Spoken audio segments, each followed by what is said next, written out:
Ladies and gentlemen, my name's John Gray, and we're just plain living here. Good morning, Peggy Burton. And I'm Jim Fuller. How are you guys? I'm excellent. What about you? We're always good when we first start off because Julia, she gets us excited. I'm not sure what Julia's title is, but she really tries to get us pumped up for this. And I was going She's the court jester. Yeah, I know. So that we'll be smiling and acting like we're having fun when we come on the air. I wonder if that's harder for Julia now than it was 20 years ago. Nah, Julia's still full of spunk and spit and whatever. Got it going on. Yeah, okay. Valentine's week. Yeah. Thursday. You got something in red? You gonna give your wife something in red? Red Corvette? Big emerald ring? I'm definitely not buying my wife a red Corvette. My wife got a new car about 18 months ago, and I walked in the house last night, and I have to go through the garage to get inside, and I looked over there, and it's one of these, it's a Ford Taurus, and it's got all this spoiler stuff underneath there, and I guess it's made out of plastic. And I looked over there, and one side of this was down, hanging down about that far. And I said, "What, have you run into something? Yeah. What happened?" She says, "Well, actually that's been there for a while." She said that about 6 months ago, I caught it on a curb and it kind of tore it loose a little bit, you know. And I was going to tell you, but I was looking for the right time. Now seems to be the right time. Right? Yeah, and I guess since you've seen it now, but I can't believe it's been 6 months, but Lord only knows it's not bad. It looks like looks like I could tape it back up with duct tape. Gorilla tape, Yeah, man. Gorilla right. tape will do it. Gorilla tape will do it all. We got Marty Scott out here in the audience. He's car man. At Gorilla He might tape can by fix Marty. Yeah, however, in today's Duct world, tape. no telling what it would cost. But Yeah. We don't have baling But, wire anymore. You used to hold them together with baling she wire. says, "Well, the car is under warranty. I'm sure they'll fix it." And I said, "I don't believe they cover that I don't think they cover No, that, yeah. they don't cover that kind of stuff." I've been there on that one. Yeah. That's sort of like that same thing is, honey, is that a new dress? Oh no, this old thing's been in the closet for a year and a half. Of course, it's had a tag on it, never been worn. Right. It's new. It's just been hidden. Right. No, this old thing, I've had it for a year or two. Right.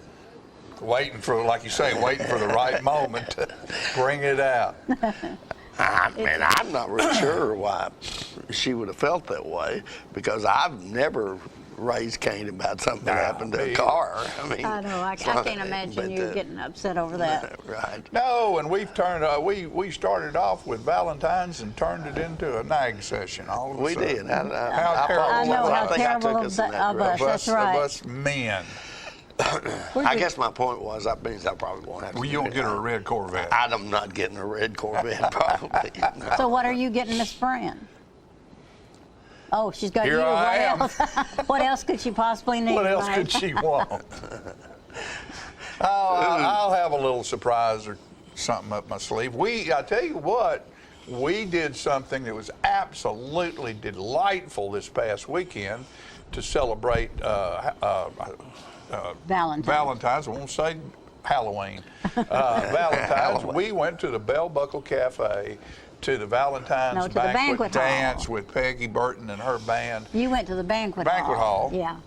And was just absolutely one of the most enjoyable things I've done, and I don't know when. Thank you. Peggy, your band sounded absolutely magnificent the other night. They are How was the fabulous vocalist? group. The vocalist was excellent. And I brought in more vocalists. Obviously, I'm getting on up there a few years, so I have to get a little help. But I brought in some good vocalists too. Yeah. I thought it was a good program. But that hall, Greg has opened the backside of that hall up, I think the sound's better in it now because it doesn't bounce off that back wall. The sound was fabulous. Really good. And if you're a ballroom dancer, you love the dance floor, because a lot of places we play, there's not room to dance. Right. Just a little tiny square thing out there. But they had the whole middle of the floor opened up, and we had a lot of ballroom dancers. I love that. That's what we live for. That's it. Yeah. and Peggy's crazy family, who I love all of them dearly. My extended Your family. extended family and the Hewlin girls and Shannon and Dan and everybody that was there. It was just a lot of fun. The food was outstanding, as it always is. Anything done by the Bell Buckle Cafe and the Bell Buckle Banquet Hall, the food's going to be good. It's always great. It's kind of sad to me that we don't have a banquet hall in Tullahoma of that size. And, you know, it's a wonderful place to go. It really is. And that's why it's important that the Bell Buckle Banquet Hall be successful. That's why it's important that we all, as citizens of Coffee County, fight to make sure that the conference center stays open and stays successful, because it has such great economic impact on our county.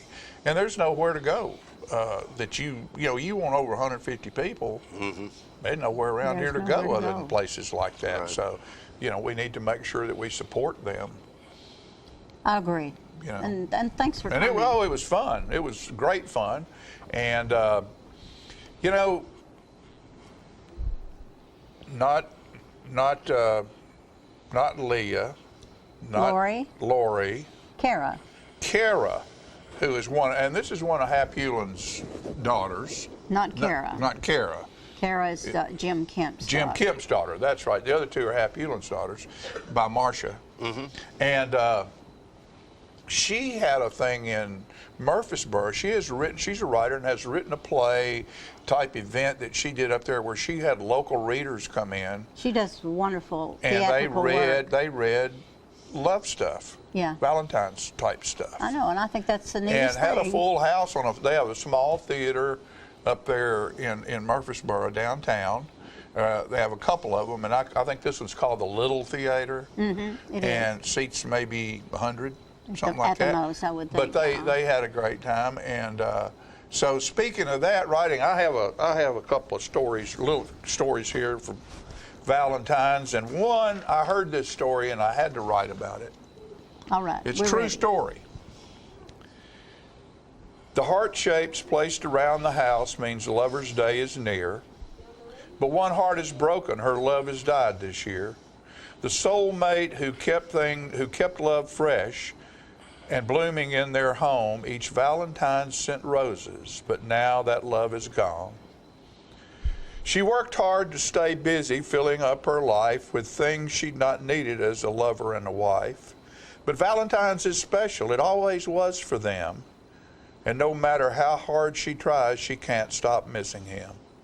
Then roses appear at the front door with a note pinned in his hand declaring his love for now and evermore. How wonderful it is to be loved by such a man who found a way to send his love undying through the years. So each and every Valentine's roses appear. Each springtime she'll get flowers until death knocks at her door and she is reunited with her love forevermore. Then roses appear on her tombstone with a note pinned in his hand declaring a love that will live on and on. How wonderful it is to be loved by such a man who found a way to send his love undying through the years. So each and every Valentine's roses appear. Yes, he found a way to send his love undying through the years. Each and every Valentine's roses appear. Sweet. Yes. And that's a true story that happened to a lady. And I and so another short love thing, different as my mind operates, but love. It's called Queen Afternoon. Queen Afternoon. Interesting. There once was a queen who fell in love with a Marine one long afternoon that ended under the moon. Fireworks lit up the night reflecting their delight. But when the morning came, he was a queen's man again. He didn't feel it as a fall because he still walked the wall, showing his affection with his protection that reached to the moon since that Queen Afternoon. That's interesting. Yeah, it is. That's interesting. So, did you write that recently? I was in a group and we had a little assignment and they said, write something about royalty. Oh, okay. That's what I wrote. Very nice. John has been doing this for years. Oh, yeah. And he can write about anything. And One time John wrote a song about me. Yeah, I did. And I don't remember the song. Is it censored? Yes, it is, somewhat. Very. Somewhat. But it was like, my point here is that John can write on any subject. And John, I guess I ran into him on Saturday morning, and we were talking about what kind of nights you had. And I said, I had a rough night last night. Now, folks, you got to keep in mind that at this point, I'm like 20 or 21 years old. So, you know, there were a lot of rough nights. I've long since forsaken that lifetime. But I was sitting at home having a few beers probably at that stage of the game, and my wife at that time was not happy about that, and so I decided that I was going to leave and go somewhere else, and so I didn't need to be driving. I knew that, and so I got on a bicycle. And I was going. You and George Jones. And I lived over in Country Club Apartments at that time, and I wanted to go see my buddy who lived out on West Side Drive, and so I rode that bicycle over there, and along the way, this dog encountered me, and come after me, and in my altered state of mind, I just jumped off the bicycle and went after the dog, and the dog was totally shocked, Yeah. you know, that I had turned the tables on him, and somehow or other, John wrote a song about it. Yeah, I don't remember. I don't remember the and song. I don't have. I've searched for that, and I'm really, really good most of the time about keeping paper. Yeah. Right. You know, I have filing cabinets full of notes and garbage lunch bags with stuff scribbled on it, church bulletins with stuff written on it, and I have looked and looked and looked, and I know I probably got that somewhere, but I hadn't been able to find it. You can't remember it. Can you remember No, it? No, I can't either. Yeah. But you got to realize that was probably 50 years ago. Yeah. No. I've got one I wrote about Alan Sweet, and it's called Emily, Emily, Don't Close the Door on Me. I bet that was a good one. Don't throw my pillow in the hall. I didn't mean it at all. Yeah, that's back. Oh, me. Emily, Emily. But what we're going to do is we're going to have a Valentine's show. We're going to talk about some pretty neat things, and we have some great things that have happened in town.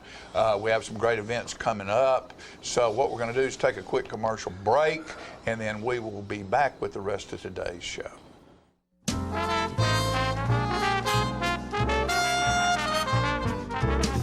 Keith Barnett here at Russell Barnett Kia in Tullahoma. Check out this 2018 Kia Stinger, yours today for only $370 a month. Kia is the power to surprise with its 10-year, 100,000-mile powertrain warranty. Stop by Russell Barnett Kia in Tullahoma and let us tell you why we are #1 in customer satisfaction. That's Russell Barnett Kia in Tullahoma, home of the lifetime powertrain warranty. And remember, my question is, why buy anywhere else? Ah, the glory days. Running to daylight on the gridiron and chasing a ball with a mind of its own. Cheering the team to victory and marching to the beat of your own drum. Memories that last a lifetime. But sometimes we're reminded of our glory days in ways we'd rather forget. Get back in the game. The rehab team at Life Care Center of Tullahoma is ready to help you live and play well. Can you imagine a world without beauty, without color, without creativity, without art? Well, neither can we. Keep arts alive and experience all kinds of arts and crafts at the second annual Arts Alive Tullahoma on the newly renovated lawn of the South Jackson Civic Center, May 25th and 26th. For details, visit TullahomaArtsCouncil.com and come spend the day at our fun, family-friendly arts festival.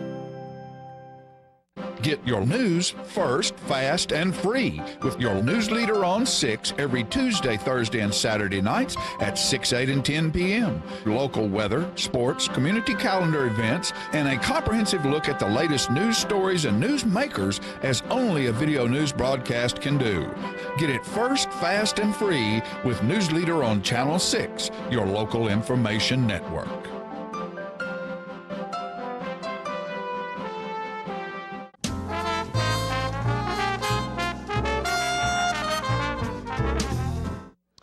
Welcome back, ladies and gentlemen, and we're pleased to have joining us on the set now Beth Thames, and she is from the Tullahoma Arts Center. Yes. And you've got some events coming up here, I think. She is, by the way, the new president, as of September 2018. As of September, okay. Yeah. The biggest thing that we have coming is the American Watercolor Society exhibit. It's a very prestigious exhibit. The American Watercolor Society is an old nonprofit that started in 1866. It's very prestigious. They take artists from all over the world, and this particular exhibit is 40 selections for a traveling exhibit. The Art Center is one of 5 destinations that gets it. Yes, so we're very fortunate to get goodness. You're talking about in the whole country? In the whole country, yes. And we're the last stop. This is the 151st exhibit. So it's it's been going on for a really long time, and from the 3rd of March until the 23rd of March, you can come and see this. The opening is on Sunday, March 3rd. It starts at 2 p.m. So we are welcoming the public to come in. We'll have snacks and refreshments and light drinks. And we want everyone to just come and socialize and enjoy it for an opening. But then we'll have it for a few more weeks in the month of March. Right. I'm wondering if there's only 5 of these places that get this, how did you guys get in on this? So it's a really interesting story. Back in the 90s, whenever Lucy Hollis was the director, she's a very familiar name in Tullahoma, very well known. She would travel with lots of people all over the place to go and look at art exhibits. They would go to museums, they would go into our schools, they would go out of the country even. And at one point, a group of them went to New York, went to the American Watercolor Society headquarters, and just started a relationship. And that relationship has continued ever since. So we've always had a really great connection with the American Watercolor Society. And it's thanks to a group of people from Tullahoma that went and firsthand met with them. So we've actually had this in Tullahoma at some time in the past, is that correct? We've been getting it since sometime in the 90s. I'm not exactly sure what the exact date is, but yeah, that's the story. So do the exhibits, I guess, change from time? They do. It's a yearly exhibit. This one's the 151st. This is the book. It's a coffee table book that they sell. We'll have these available, and they have I think it's 150 original pieces that are in the big exhibit that does not travel, but then they pick 40 to be in a traveling exhibit, which is what we are a part of. These are some examples of what's going to be in. I don't know if we can see these on the TV or not, but I think we can. There's Julia right there. Let's see. They're just printed off of the computer, so they're not that great, but you can see how beautiful. Hold them up there toward that camera. This one's called Citrus Squared. It's by Frank Spino. It won an award. It's going to be part of this show. It's really amazing. These are all watercolor. Secret Shadows is what this one's named. A lady from Baton Rouge did this. Her name's Judy Betts. And then we have one more, Stephen Quiller, Flickering Lights Along the Ridge. They're very beautiful. Yeah, it's amazing to me when looking at how lifelike these photos look, and I'm going to get in real trouble here because I know nothing about painting and that kind of thing. But isn't that difficult to do when you're using watercolors rather than regular paint?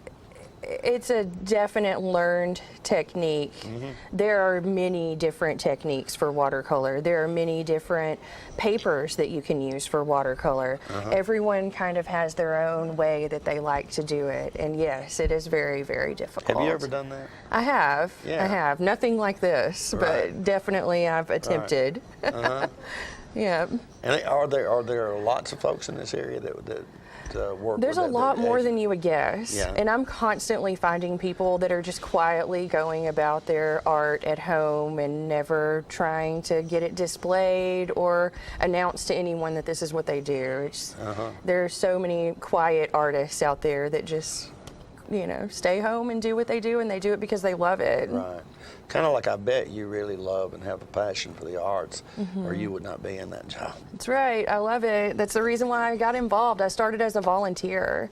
I first just came in because I'm an artist. I wanted to potentially display my work there and just wanted to get involved. I knew that there was a need for volunteers, and so I went and volunteered my time, and then woke up one morning and was on the board. It happens quickly. That's kind of what happens. It really is what happens. Get into something like that. So the American Watercolor Society is one of the biggest events that you can witness in Tullahoma. It is very, very, very sought after and very accolade. There's a lot of accolade for us to be able to have this. It's a huge, huge honor and privilege to be a part of this show.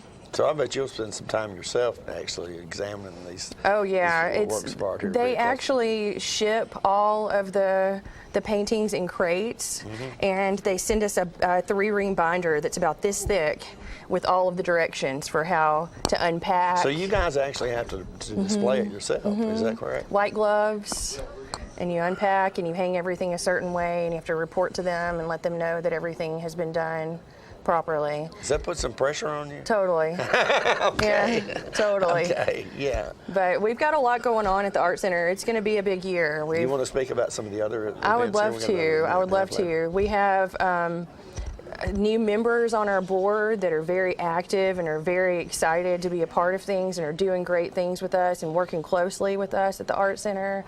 So we've got a lot of different projects going on. Our old building is getting some restoration that's greatly needed. Our building was built in 1868, so it's very old and it needs a lot of maintenance. Did they tell you it was haunted?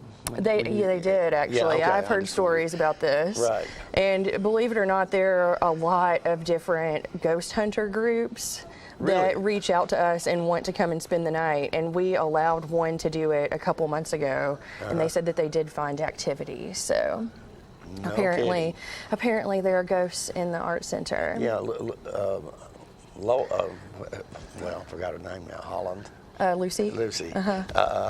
She swore by that. Oh, yeah, well, it's there. There's, if nothing else, just the fact that, so many years of history and just the energy is there from the age of the building. But as far as other events, we have some classes coming up, one of which is a really neat self-help workshop. She's titled it How to Love Yourself Completely. A lady named Brig Brown, who is a spiritual healer and just kind of a guidance counselor in a way, is going to come and do a long workshop on March 16th. And then the 6 following Saturdays, she will be continuing that workshop. And then we also have some local artists, Julie Cotton and Tammy O'Connor, that are teaming up together to do a really cool workshop where you can preserve old family photos in a beautiful glass piece that is self-standing, and it's very beautiful. It'll look great on a mantle or a coffee table. We're also teaming up with the school system. We've been working closely with Tullahoma City Schools, specifically Kelly Orr and Atticus Hensley from the high school. They are really working hard to help us get a young artist gallery open. So in May, we will be debuting the Young Artist Gallery, and we will be having a show with the Tullahoma High School students.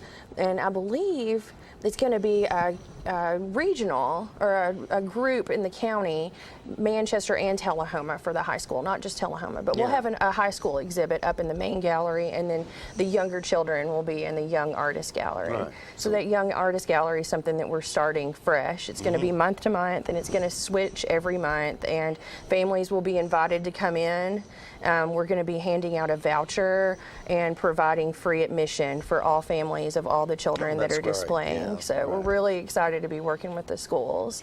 It's a fun endeavor. I really enjoy the children. So sounds like you're enjoying your new job. Yeah, and, I love it. I love it. Lots and lots of exciting things. Definitely. Coming up, so thank you for having me on. She's got a big smile on her face. I'm sure she's going to enjoy all of this. Oh, Beth, thank you so much for coming by and sharing that with us today.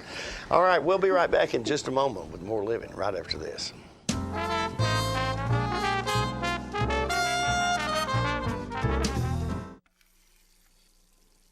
Let me tell you about the toughest guy on earth.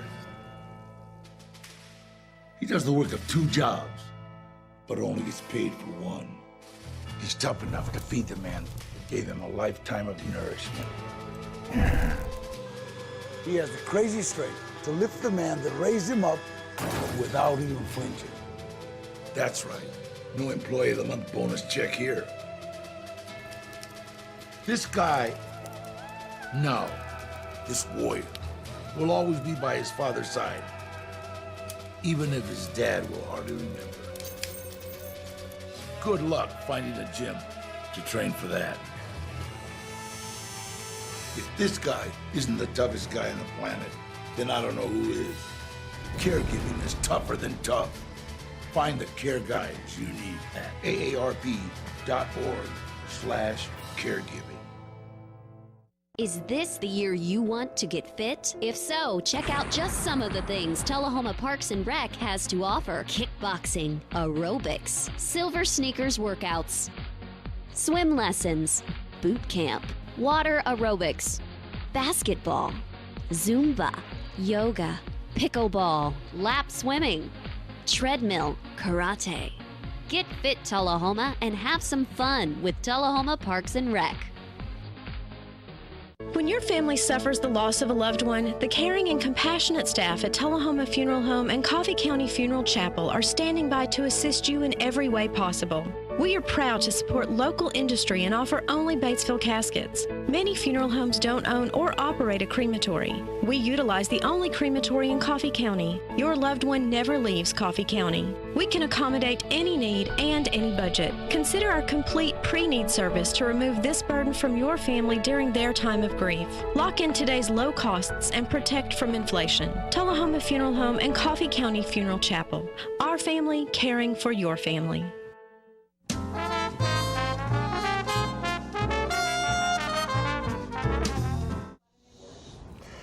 Hello everyone, welcome back.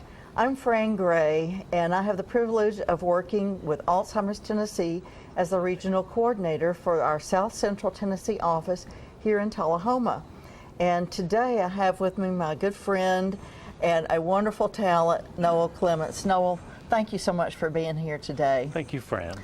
Noel and I are collaborating on a very special project. And I'm really excited about this and thrilled that you're the leader of this project. We are in the process of producing Beyond the Rain, a play which was written years ago from the book Beyond the Rain by Mr. Weldon Payne, our good friend, longtime journalist here in Coffee County. And Noel, tell us about the play, will you? Well, it is written by Weldon, a good friend of ours, and just a wonderful, wonderful man. And he's got a terrific story with wonderful characters, beautiful characters. The heroine of the story is the daughter of a woman with Alzheimer's in the mid-70s, and she goes through love and romance and heartbreak and tension and sibling rivalry and the whole facet of the whole gamut of emotions and dealing with her mother, who's a dear person that she's losing before her. So it's about her own lost youth, as well as the memories that she shares with her mother and on her own. And it's a touching story and beautiful story. It really is. Yeah. It is indeed. And we are using this play not only as a fundraiser, but to raise awareness, because there are so many people all over the world now who are suffering with Alzheimer's or another related dementia, and we want folks to know that they're not alone in this journey. I think this main character, Edna, feels so alone at times, so isolated. Yes, she's really struggling. She's torn between her love for her mother and just the day-to-day difficulties of watching her mother go through this. Yes. So. Right, and a lot of family dynamics in this. Mm-hmm. And it's interesting because those of us who are dealing with loved ones who are suffering illness often have great cooperation and support, and sometimes we have a lot of different ideas and approaches on how to take care of our loved ones.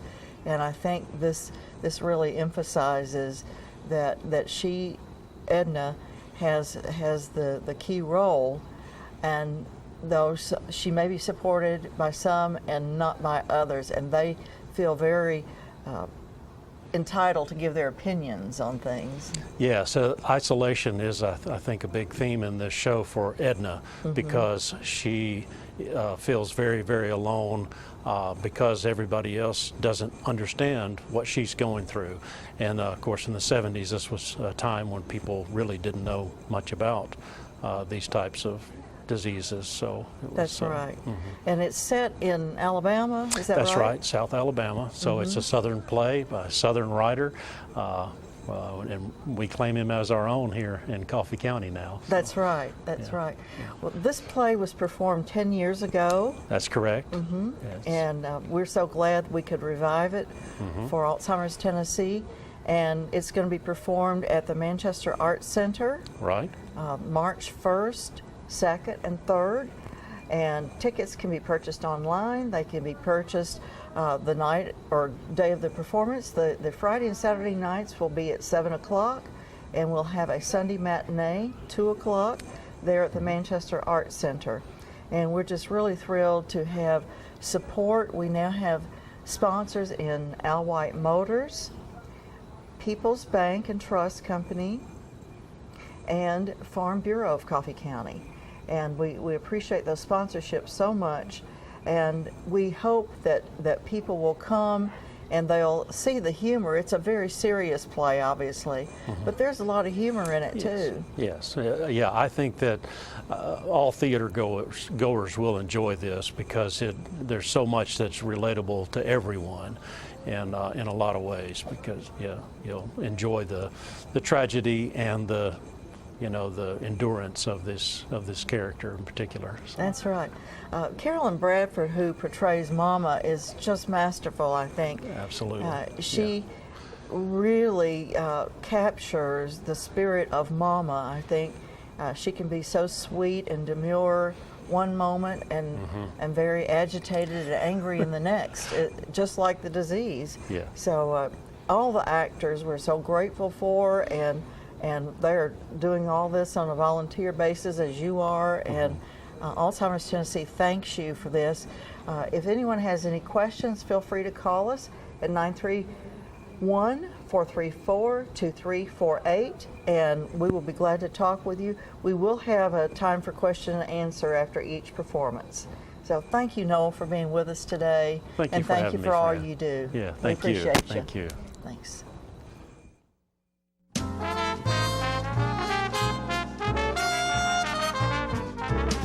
Have you heard the news?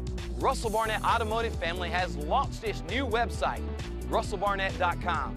Very user-friendly. Over 1,000 new and pre-owned vehicles to choose from, online credit applications, hometown auto rental, customer testimonials, trade appraisals, certified collision center, service department scheduling. Too many reasons to mention why I keep asking the question, why buy anywhere else? My wife Jackie has always been the life of the party, but things changed when she couldn't be as active anymore. They told me I needed a double knee replacement. It's not as big a deal as it used to be, but she still needed to go to rehab. I was amazed at how good the therapists were at Life Care. They took really good care of me. They took excellent care of her, and now she's back doing the things she loves, and that makes everyone happy. Life Care Center of Tullahoma wants you to get active and live well.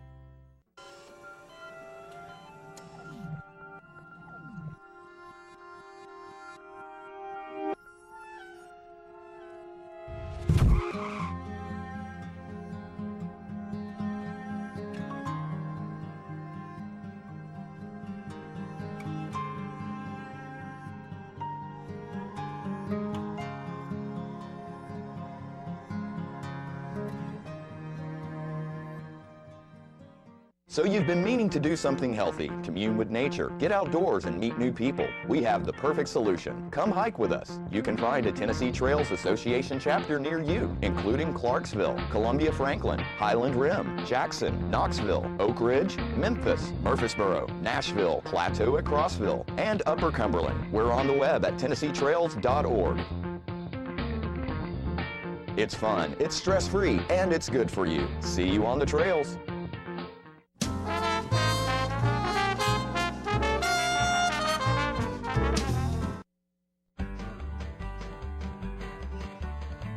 Talking history about this and that. It's conversations with John and Pat, with John and Pat, with John and Pat. Hello, everyone. I'm John Rickman.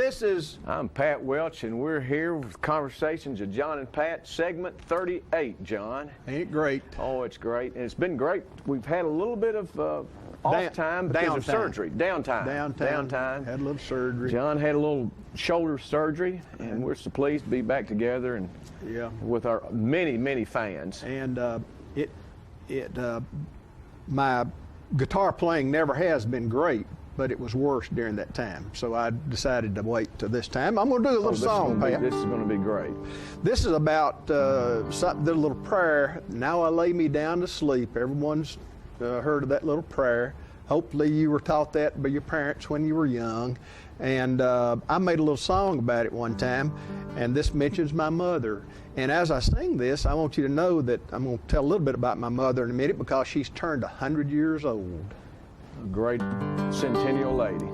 When I was a little boy, my mama told me, son, always say this little prayer when the day is done. I'd fold my hands and close my eyes and get down on my knees. Then I'd say that little prayer Mama taught to me. Now I lay me down to sleep, pray the Lord my soul to keep, guide me safely through the night, and wake me with the morning light. Sometimes I'd have a bad dream in the middle of the night, but then I'd say my little prayer and things would be all right. The Lord would come into my room and keep me company. When I'd say that little prayer Mama taught to me, that little prayer that Mama taught made my whole life a song. It opened up a world to God, made me secure and strong. Now I've got children of my own, and they've been taught life's key. I've taught them all that little prayer Mama taught to me. Now I lay me down to sleep, pray the Lord my soul to keep, guide me safely through the night, and wake me with the morning light.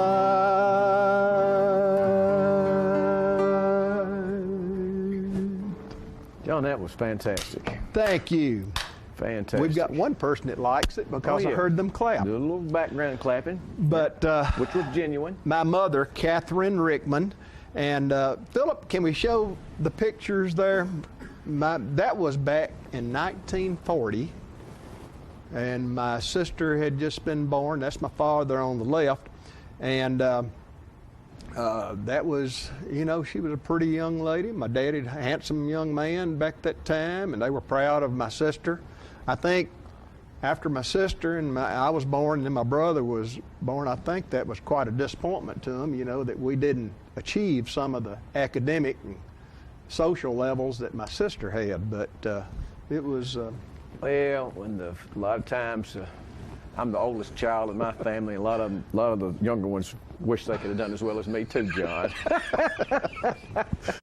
I'm being very facetious there. Well, and you are too. Yeah. My mother is a tough lady, and when we were youngsters, she made us toe the line. I would remember, coming home from a football game late at night, or we played rock and roll music in high school, and believe me, we didn't stay up late when we were at home, but when we come in, drag in at those late hours, the next morning, we'd get up at 6 o'clock. She'd let us sleep in. And she would say, hey, Mr. Harris wants you to help him strip tobacco today. Mama, I don't want to. I'm tired. I'm bruised up from whatever, And she said, well, get up. And she didn't believe in laying around, and we didn't. It was she was my father. See, these are really interesting stories to me, John, because the time I've known her, she was just so gentle and so sweet. Well, she's at Life Care, and she's one of the most gentle people you ever saw. She's got Alzheimer's, and she just loves everybody. But a lot of the people she knows and sits around, she identifies them with people she's known in the past. Yeah. And she was born in 1917, and still living now in 2017, which is a long time. I visited her at Life Care not too many months ago, and I put my hand on her. She had her hands folded on her lap, and I put my hand on top of her hands, and she picked my hand up and kissed it, and it just really touched me. Well, she's so sweet, and I remember as giving us a lot of tough love when we were young. I remember one time I got she can handle that, the sweet love now. When I was 16, I just got my driver's license. I was over in Lewisburg, and I got a speeding ticket.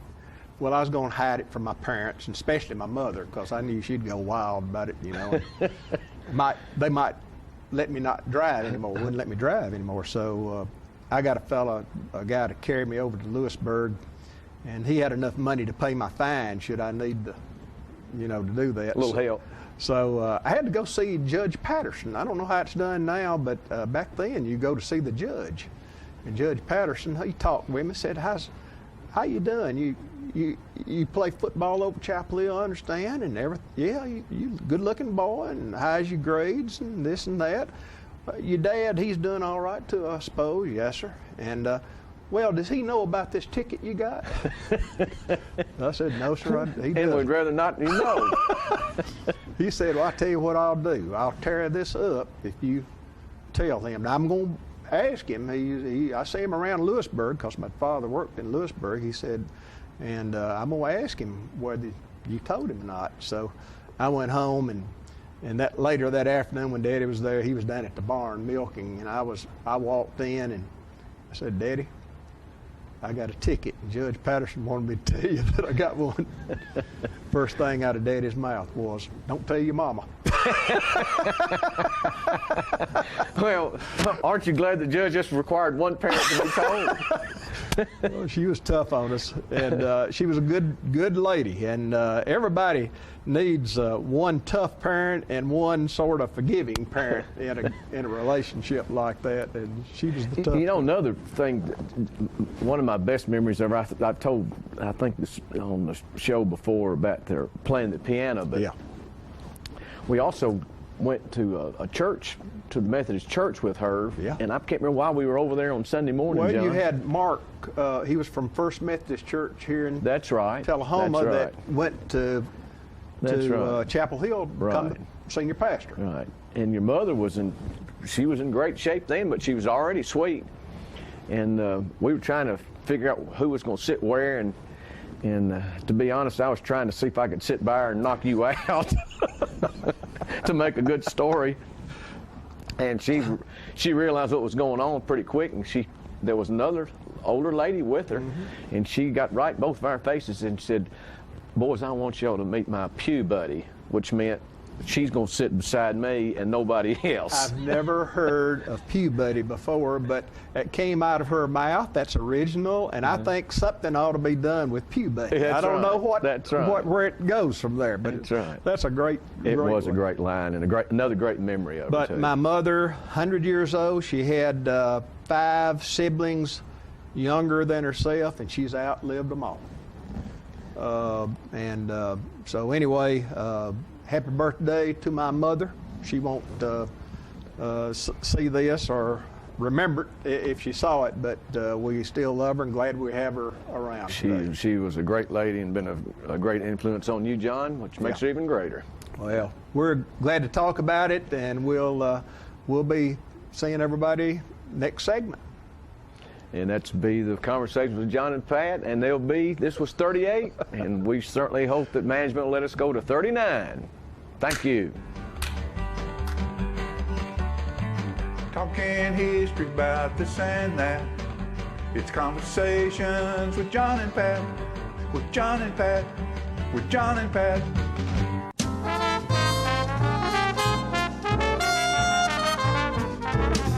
It's time for every family and business in Tullahoma to go green and recycle. Tullahoma Public Works makes it simple and easy to recycle. Just place your recyclable materials, paper, plastic, aluminum, and cardboard beside your garbage container on the same day your garbage is picked up. Your recycled materials don't have to be in a fancy container. Recycling is not only the right thing to do, it makes sense. Recycling pays. Paying to bury our garbage costs each of us. Please do your part.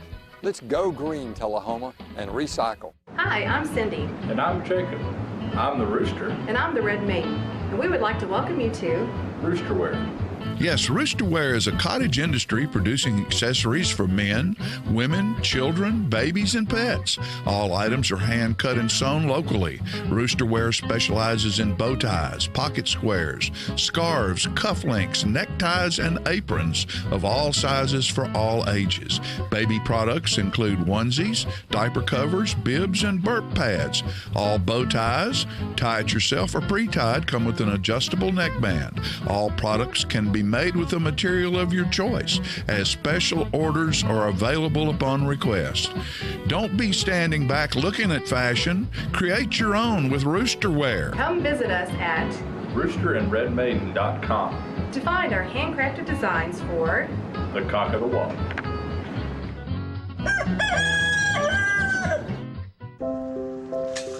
I want to eat apples and bananas. I need to eat apples and bananas. Why can't I eat apples and bananas? Support the Feeding America nationwide network of food banks to help provide meals to those in need. Join us at feedingamerica.org. Get your news first, fast, and free with your news leader on 6 every Tuesday, Thursday, and Saturday nights at 6, 8, and 10 p.m. Local weather, sports, community calendar events, and a comprehensive look at the latest news stories and news makers as only a video news broadcast can do. Get it first, fast, and free with News Leader on Channel 6, your local information network.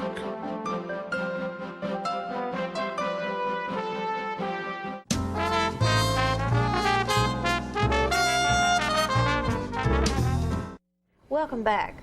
I'm always so glad when Lyle Russell stops in here. I expect to see an owl or a falcon on your shoulder, but it's great to have you. I know maybe one day we'll bring one in. I'm always wanting to see those birds. He's here to talk about parks and recreation, and you've got this big event coming up that you do once a month. Yes, we do. So that's Lunch and Learn, correct? Yes. We've got our Lunch and Learn coming up on February 20th this month, and we've got a pretty special speaker. Her name is Valley Collins, and so 10 years ago in January, just last month, so we're just past the 10th anniversary, a lot of people may remember the Miracle on the Hudson, the flight that landed, Flight 1549 that landed in the Hudson River. The movie, I think it was just called Sully, came out about it with Tom Hanks. Yeah, it was phenomenal. Well, Valley was a passenger on that plane, and and so I got to see her speak at a conference in Knoxville last year, and the talk that she gives is extraordinary about her experience on that plane. I can imagine. And you wouldn't think, there was 150, I think it was 154 passengers on that plane. That survived. Yeah, and I'm sure they all have their own story to tell, but when I heard her tell hers, I mean, it was cool. It was really neat, and you get a perspective. You see the movie, and you've probably seen interviews with the pilot, And that gives you one side of it, but to hear it from a passenger side was, from that side. Yeah, it was really neat. It must have been a knuckle. Oh yeah, I mean I don't want to steal her thunder because the way yeah. she tells her experience on that will definitely. And where's she actually from? Up around Knoxville, And I think so in Maryville or somewhere in that area. Well, how kind of her to agree to come down and do Yeah, this. yeah. After I saw her program up there, I approached her afterwards and talked to her for a few minutes and told her about our program that we do down here, and she was interested in coming down. So this happens over at the where actually? What? We'll do this at DW Community Center, DW in Wilson. a certain room? Yeah, we'll do this one in the gym. We're expecting this one to be a big You'll crowd. probably have a big crowd. Yeah, we're just going to do this one inside the gym. And she's going to go through the flight itself. She's going to talk about the history part that everybody's seen on the news. But then she's going to transition into her personal experience and what she did during the flight, and then some life lessons that she learned afterwards. So I thought that was a possible question and answer. Oh yeah, I'm sure. Yeah, she'll take questions and talk a little bit about other things if the audience wants to know. And people need to know this is totally free, right? Well, it's not. Well, we're doing lunch. Yeah. I know, but you buy lunch. But yes, as far as the whole thing, what does it cost? It's $8.75. Well, you can't beat the deal. No. We try to make a good lunch and put on a good show. So. And so, do you require reservations? We like for people to go ahead and call ahead to make sure that we've got a seat for them. We should be able to accommodate everybody, but give us a call. But you got to know what to order as far as food goes. Oh yeah. How much to get? So. Yeah. So they pay when they get there, or they pay over the phone? We can do either way. Okay, sounds good. How long have y'all been doing this? How many? Well, we're in our third year now. Third year. Yeah. Has it gone well? Oh, it's been great. We've been able to get speakers on a big variety of topics.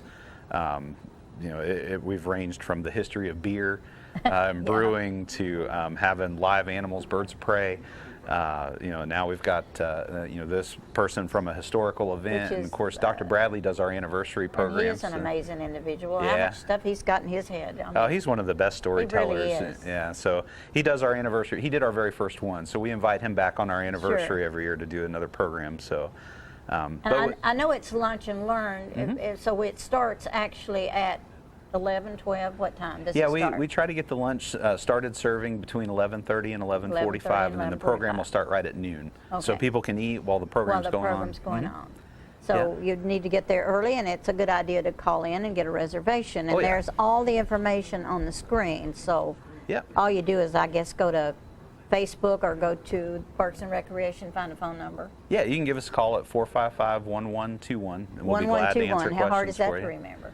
And I've been reading a lot about this since I've met her, and with the whole plane crash and bird strike thing that happened. So they had birds that hit the engine on this plane. It was a flock of geese, and what's unique about this, and the reason why I really thought it would be cool to have her come speak, is we have a big aerospace community that's involved in that. Out at the base, even though I know it's inactive now, they used to have what they called the chicken gun, which tested cockpits for bird strikes. So the chicken gun. It was basically it's a very layman term, but a cannon that fired frozen chickens into windshields. And I'm assuming there's little you can do when they start heading your way, or is that supposed to detract them in some way, that chicken thing?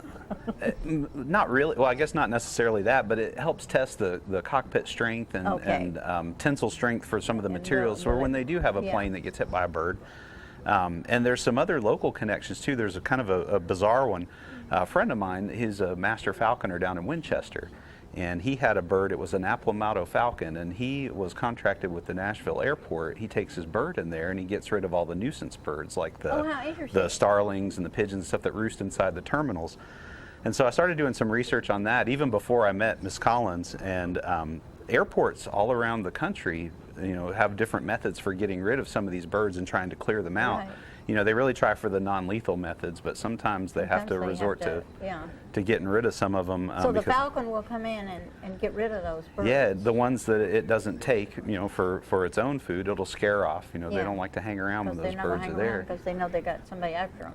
Yeah, and and the bird strikes on this flight 1549, they rewrote part of the flight training manual. So You know, all pilots now have to go through a segment of their flight training on bird strikes because of this incident with this airplane. Of this incident. Yeah. Well, I will never be able to understand how he remains so calm and cool. Oh, I know. I've listened to that recording multiple times. It's absolutely phenomenal. Yeah, you know, I would hope that if I ever was faced with something like that, that I could be that cool under pressure. Oh, yeah.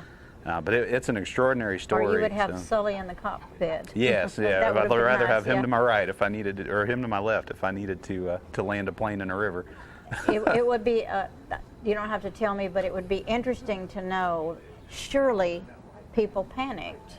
And surely there was a lot of, you know. Yeah, she does talk a little bit about that on the plane, about the reactions from the other passengers. You know, so again, I don't want to steal her thunder because the way she tells the story is unique. But she talks about that. But I've thought about that myself. It's just, how calm would I be? Oh, I know. You know, if you think about because what would I do in this situation. You know full well that if you go into a tailspin and get wild, that it's just going to hurt the whole process. Anyway, that's a fascinating story. It's February 20th. Yes, Wednesday, Parks February 20th. And recreation, you just come in the front door there, I guess? Yes, just come in, check in at the front desk, and they'll point you in the right direction. And call in if you possibly can. Yes, please. Lyle, you're doing such a sensational job. I mean, you all do so many nice things. I hope you'll come back every other week. I appreciate every week the as invite. far as that goes. We'll be back.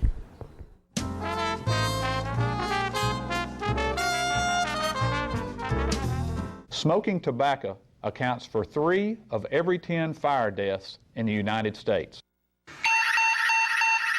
Tullahoma Fire Department need you en route to a structure fire, 202 Main Street. Heavy smoke showing. Neighbors advise child trapped inside. Lighters, matches, and associated smoking paraphernalia are the leading cause of preschooler fire deaths.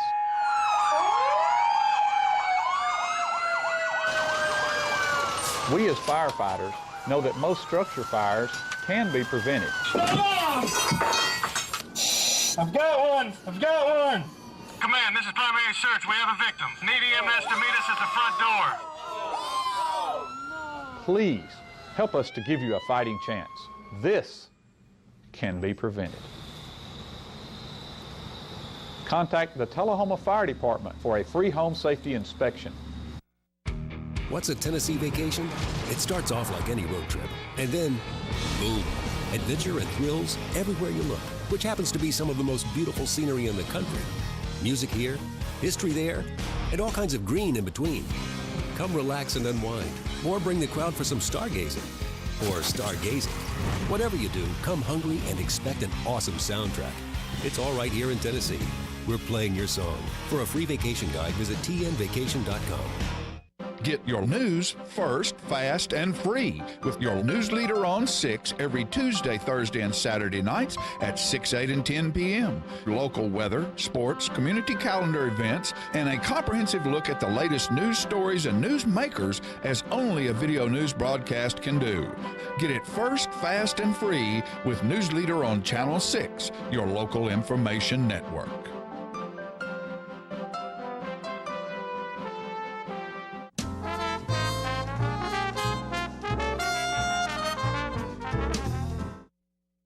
Welcome back, ladies and gentlemen. I'm so glad this morning to have with me 2 really good friends of mine. Well, one's a really, really good friend of mine, and the other one is a good friend as well. But that is my wife, Fran Gray, who is the director of the South Central Office of Alzheimer's Tennessee, and she is here today with Elmore Torbett to talk about the clergy conference. Thank you, John. Did I get all that right? Did I do good? Pretty close. All right. This is the very, very, very, very good friend, and this is a very, very good friend.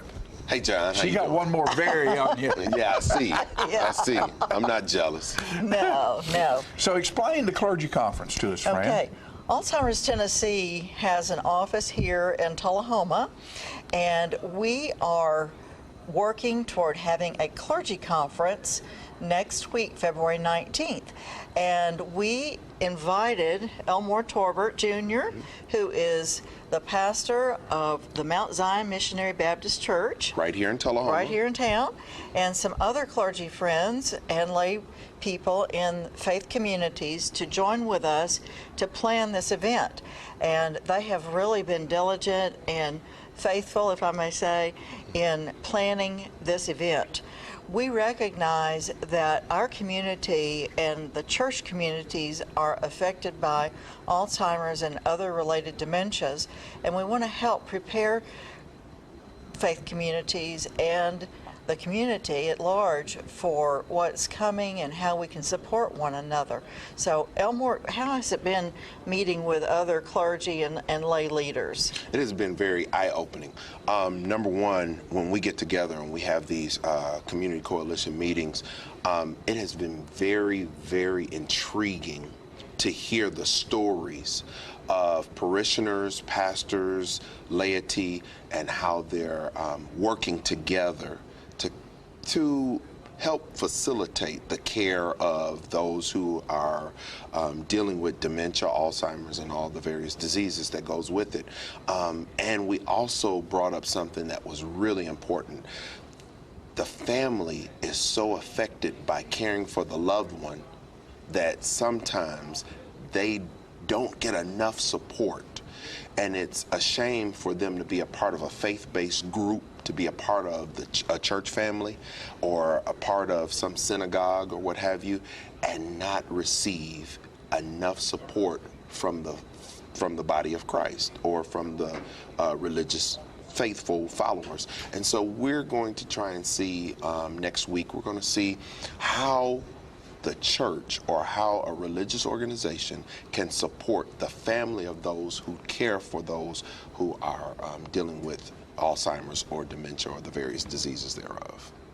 Yeah. That's right. And you all have just been tremendous in your thinking and sensitivity to what goes on.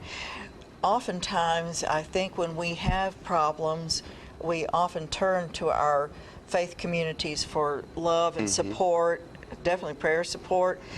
But sometimes we are hesitant to ask for help. Some of us are very, very private. Some of us don't want to impose. And we want to help people in our faith communities know that there is help available. Also from Alzheimer's Tennessee, as well as from their leadership. And this conference, we hope to put new tools in the toolbox of spiritual caregivers. Definitely. One of the things that I want to bring out next week in the conference is how can we as the clergy, how can we as the preachers address such a need from the pulpit? And so I'm going to deal with it from an ecumenical standpoint. How do we deal with it from the synagogue's position? How do we deal with it? How do we talk about it if we're preaching the lectionary? How do we go through it? What Sundays are best to bring up these diseases and this topic?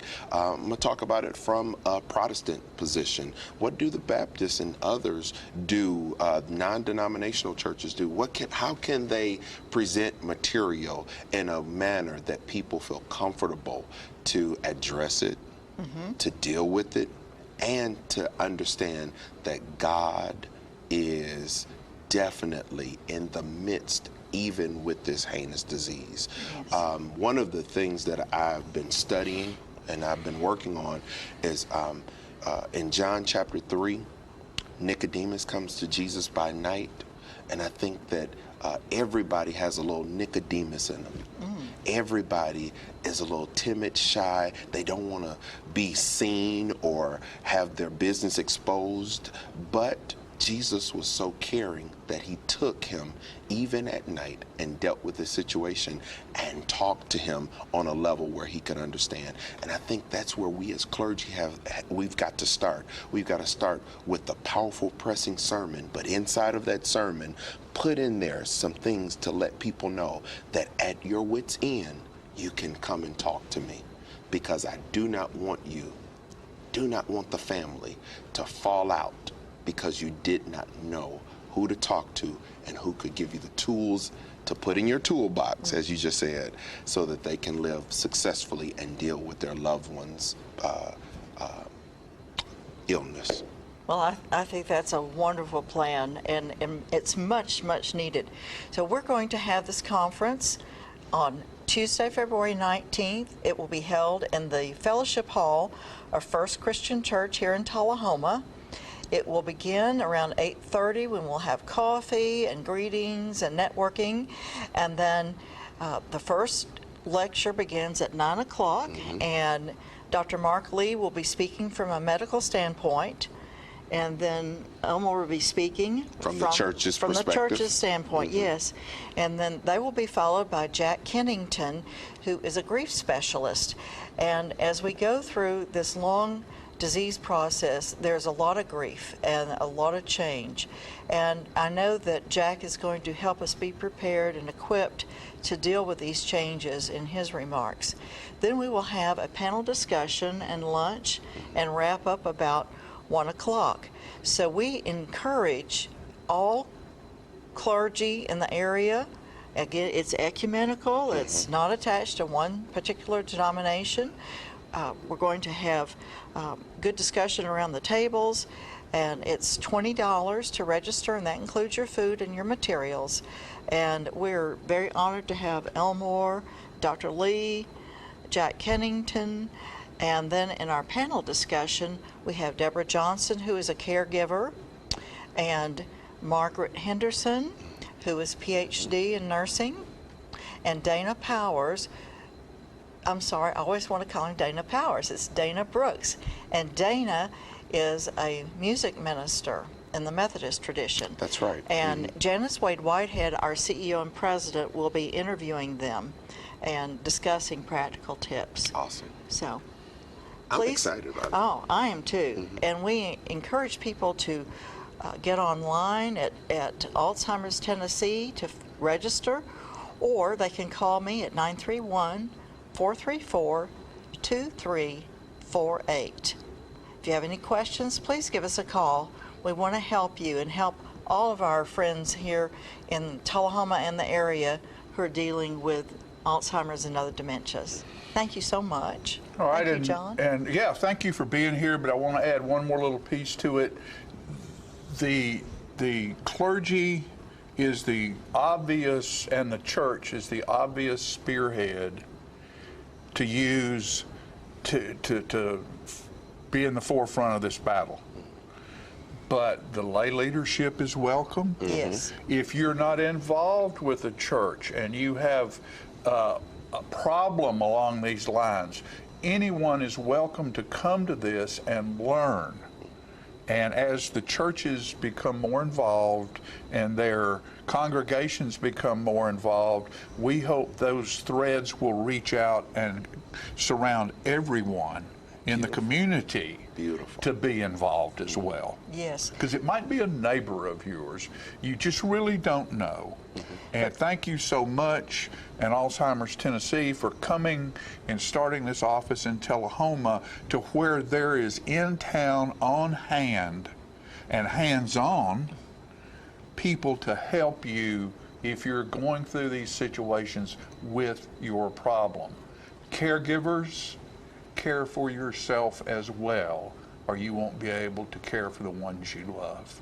Clergy Conference next Tuesday, First Christian Church, 9 o'clock to 1 o'clock. Right. Thank you so much for doing what you do and for taking care of me for 44 years. That's our biggest chore, I guarantee you that. And my friend Elmore, it's always a pleasure to have you here. Good to see you. A brother in many, many ways, but in Christ for sure.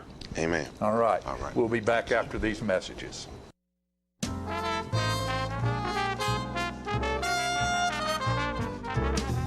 Oh, hello, ladies and gentlemen. This is the paint. Uh-oh. I just knocked a tree over. This is the paint doctor. I got the color wheel. Now, you know what a color wheel is? It is the wheel at the paint works where you pick all your colors to paint your room. It could be a multicolored beard. It could be a underarm fan. You never can tell. One thing we do know is that it's time to paint. You know, you can make your wife very happy if you go to your house and paint some rooms, or you paint the outside of the house, the inside of the house. It makes them feel very good because you work hard for them and they like that.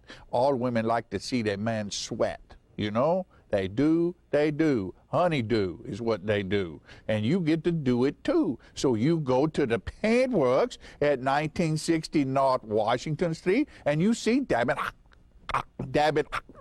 Heikkinen over there, and he's the real paint doctor. He fix you up with color.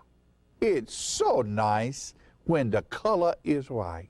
Go to Paintworks today. Martin Senor. See? Martin Senor. Right there. Martin Senor at the Paintworks. Bye, and we see you next time. I'm burning up. You know what, guys? There's a lot of tree branches and dry brush over here. We should probably move the bonfire over there.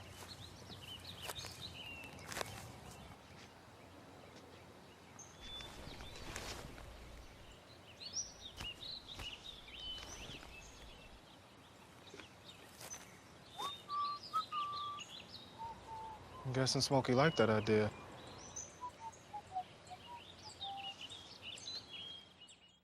Okay, so what would you bring to my company? What do you need?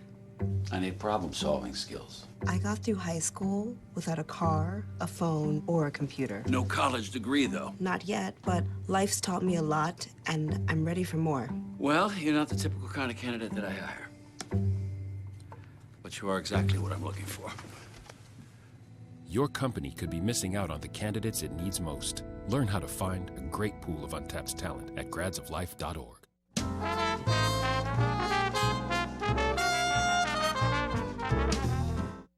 All right, ladies and gentlemen, we're back, and we've had an exciting show so far, but not as exciting as it's getting ready to get, because my friend, compadre, in the crime of singing country music, is here with me today, the masterful Mr. Marty Scott, and we want to welcome Marty to the show, brother. Glad to have you today. Thank you, John. Thank you. Thank you. You know, and it's always music time for good old boys like us, isn't it? We have a big time with it. Always do. Always do. And Marty's been involved with the South Jackson Goes Country Show for years and years.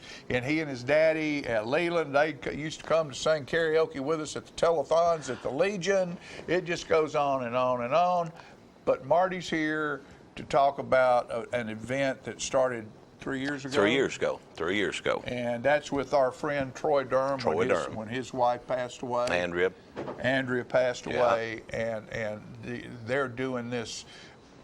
I know we wrote a song called Pink is the Color of Hope. Pink is the Color of Hope. And Troy was able to sing that for her. She died, what, 3 weeks after the first show? After the first show. Right. But he was able to sing that for her at the first show. And all the money goes that is raised during this show goes to Sarah Cannon for research. Right. It all goes to a good cause, and that's we don't make a dime on it. We all we get is the enjoyment of the music and the singing and playing and helping hopefully somebody else that's got this terrible disease. Right. Well, talk a little bit about the band members and a little bit about the singers that are involved and what kind of music people can expect to hear when they come to this. And oh, by the way, it's February the 23rd. 6:30. At South Jackson Civic Center. And we'll go to, we get tired, I guess. Okay. Whenever we run out of songs, we'll probably quit. And they've got plenty. So you'll get a lot for your money. Get a dose. Yep. And I will tell you this: if you don't like old country music, you probably don't need to come. I like old country music. If you like old country music, if you ever heard of a Merle Haggard song or a George Jones song or something like that, you'll like this. We throw in a few new ones every once in a while, but like I said, they still got to sound country. Right. But Troy had come up with this idea, and said, "Hey, Marty, you think we could get together and do something like this?" That's a good idea, and for a good cause. Right. Of course, all started with the song Pink, and like I said, as a tribute to his wife. But so me and Troy Durham and J.D. Honey, another real good singer, we get together and we was doing a little bit here, there, and yonder, and so we put us a band together this year. A couple of guys from Fayetteville, a couple of guys from Park City, and then one from here in Tullahoma, and we've been working this up. It's turning out really good. I think this will be the best one yet. We was proud of the first two, but I think this one will be the best one that we've done so far. Well, and you know, I'm fortunate enough to be able to MC the show for y'all, and I was down at a practice the other night, and after they finished, I just looked at all of them and I said, you know, I want to thank you for allowing me to be here. You know, people travel for thousands of miles to get to Nashville, Tennessee, or they pay big money to get to concerts, to tickets, and well and good, because that's where the music is. Well, let me tell you what, folks, when you sit in a room full of professional musicians who are working on something special like this for a good cause, that's where the magic happens right there. The other night, that room was just completely filled with music. There was no attitude. If there was something that needed to be worked on, these guys would look at each other and go, let's do a little this or let's do a little that. And all of a sudden, magic just happened right in front of me, and I'm sitting right there by myself looking at it, and it just couldn't be any better. Well, it turned out really good the other night. The band is really good. Was tight. If you're going to go look and hunt for a bunch of gunslinging and guitar playing and bang bang stuff, it's not going to happen. It's not there. It's not there. No, this is almost like a orchestra band. I mean, it really is. It's soft, it's beautiful, and they all know what they're doing. Well, it's like I said, it's turned out good. A couple of the guys, first time that we'd been playing with them, didn't know exactly if they was going to fit, if they wasn't going to fit. They come down. First time we got together, everything just kind of fell together. Everybody was on the same page. Like I said, nobody trying to turn up over no the attitude. other one. No, There's no attitude there. No, we was all there to make music, and we all want to try to make it as good as we can. Right. And none of us perfect, and we're not all of that, but we try to do the best we can. Oh yeah, and I want to say something about J.D. Honey. First time I met him, Peggy's sitting out there. She had him. He was involved in our country show, and what's that been, Peggy? About 5 years ago, 6 years ago, something like that. Well, I go out there and introduce J.D. And J.D.'s not a great big man. He's a little fella. He's a little fella. He's pretty quiet, and he walks out and he takes a microphone and he holds it down here. He doesn't run it in his mouth. He holds a microphone down here, and he doesn't move much, and he started singing. And if you closed your eyes, you would think Merle Haggard was on the stage. He does as good a job on a Merle Haggard song as anybody I've ever heard. It really does. And when he got through singing, I walked out before the next act, and I looked at the audience and I said, I hate him. I remember that. I hate him. Everybody looked at me and I said, because he's got that voice and I don't. What a voice, what a nice man. Well, yeah, he is. He's a good guy. And you had brought up my dad the other night, a while ago, and as far as country music, of course, I've played with him, well, since I was born. But first time he heard J.D. sing, of course, after it's over with, of course, all you heard from out in the audience was, "Go on, Hag." That's how he hollered it out. And of course, him and J.D.'s been buddies ever since. Yeah. Oh yeah. Well, one thing I want to remind you of or tell you about, this is Valentine's coming up, and Marty Scott has, I'll guarantee you, one very, very favorite Valentine, and she stands about this tall. Well, I hadn't seen her in about 6 months. She might be about that tall. A little bit taller, but she's not hardly there yet. And that's his beautiful granddaughter, Maddie. Yeah. And Maddie and some of her friends and some other friends are going to have a warm-up show. We'll be starting about 6:30. About 6:30 before the pink show. I tell everybody, like I said, if you want to come and hear the real singer of the Scott family, come hear my grandbaby. And Connor Ostell and his girlfriend is going to do a couple songs. There'll be talent there. There'll be talent in the big show. This is the 23rd of February, and that's not this Saturday, but next Saturday. It's right around the corner. It's next Saturday. It's creeping up on us. Yeah.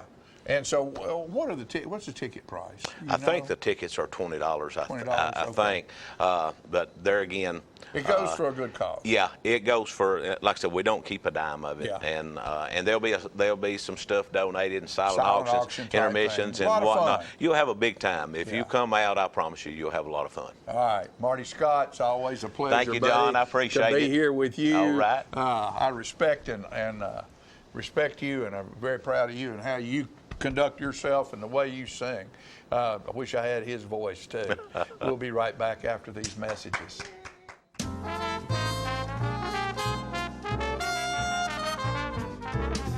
Here at Manchester Funeral Home, we know the importance of living and working in our local community because it's those families who we serve during their time of need honorably. We believe in supporting local business and offer only 100% Batesville caskets, the best in the industry and a driver of our local economy.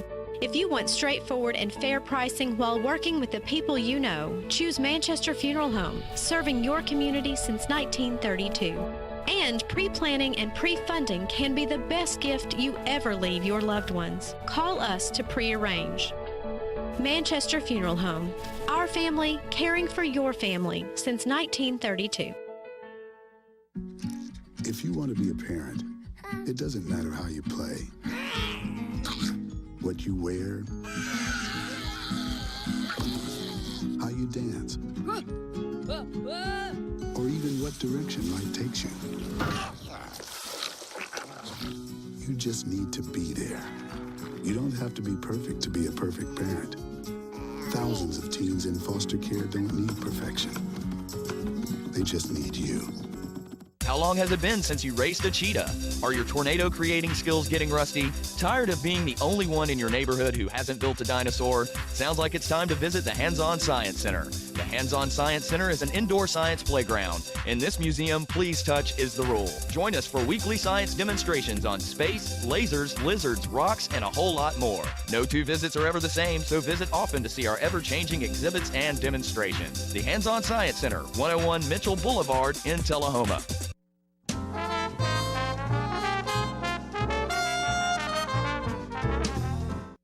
Well, Peggy, this has been an interesting show. It really today. has, and a lot of good things going on for people with Alzheimer's, for people that have cancer. Right. So many fabulous stuff. Good stuff. And this past weekend, some good stuff was the first ceremony for the Sports Hall of Fame Tullahoma Sports Council had here in Tullahoma. That was nice. And we filmed all of that. We'll be feeding that to you in the news and over the next couple of weeks on this show.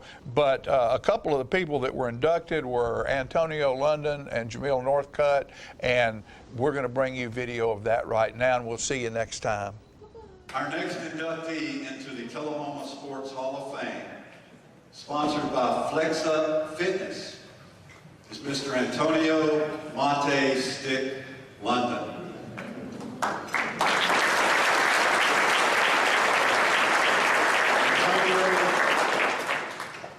In 1989,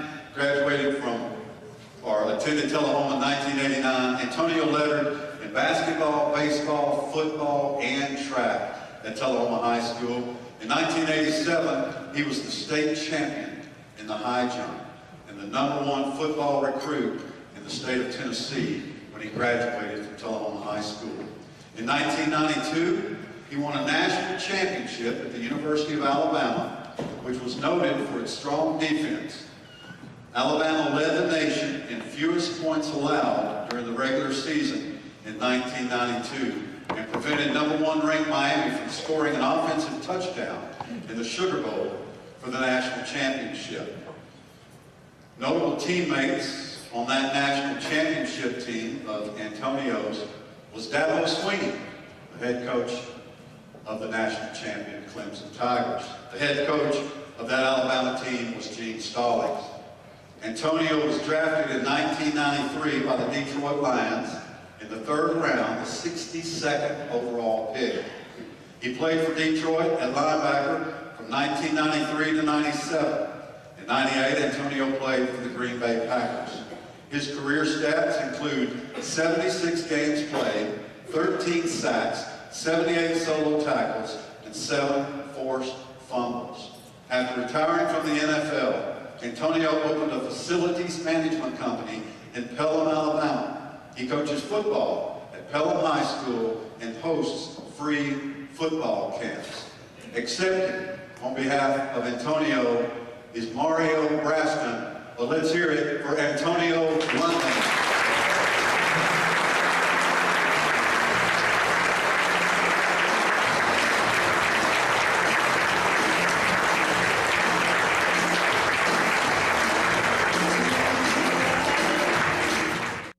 Our next inductee into the Tullahoma Sports Hall of Fame is sponsored by the Surgical Group of Tullahoma. A football inductee, Dr. Jamil Northcutt.